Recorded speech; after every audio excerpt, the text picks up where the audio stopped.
Madame, Monsieur, bonjour, très heureuse de vous retrouver pour démarrer ensemble cette nouvelle semaine de JT. À la une de ce lundi 29 mars, taxe sur les surfaces commerciales, adaptation du Fonds de solidarité aux nouvelles restrictions et reconfinement dans plusieurs départements. C'est parti.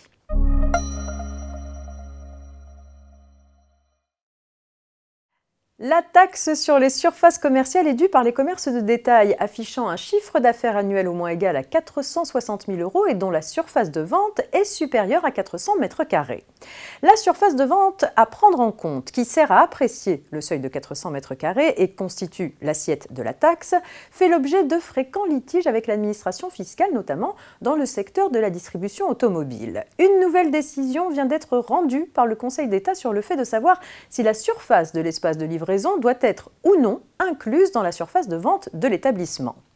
Oui, selon les juges, l'espace de livraison doit être inclus dès lors qu'il n'est pas fermé à la clientèle et qu'il s'agit d'un espace dans lequel les clients prennent possession du véhicule qu'ils ont acheté et finalisent leur achat. Par conséquent, cet espace de livraison constitue bien un espace de vente entrant dans l'assiette de la taxe.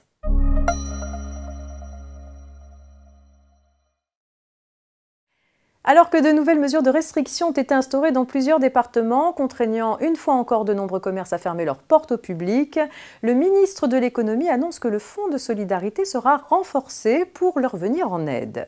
L'éligibilité au Fonds de solidarité serait ainsi étendue à toute entreprise faisant l'objet d'une fermeture administrative au moins une journée au mois de mars 2021.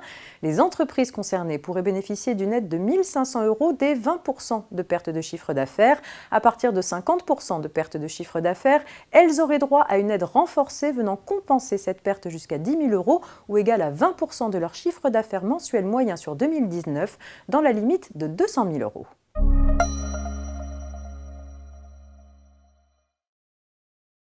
Diverses mesures renforcées dans le cadre de la lutte contre le Covid-19 ont récemment été mises en place dans de nombreux départements métropolitains ainsi qu'en Nouvelle-Calédonie. La nécessité de se rendre au travail ou d'effectuer un déplacement professionnel reste des cas de déplacement autorisé. Le salarié concerné doit présenter un justificatif de déplacement professionnel établi par son employeur. Ce justificatif certifie que la nature des fonctions du salarié exige qu'il se rende à son travail ou qu'il s'agit d'un déplacement de nature professionnelle qui ne peut pas être différé. Un modèle est téléchargeable sur le site internet du ministère de l'Intérieur. L'employeur précise dans ce justificatif la durée de sa validité. Il n'a donc pas à être renouvelé chaque jour. C'est la fin de ce JT. Je vous souhaite une très belle journée. À demain.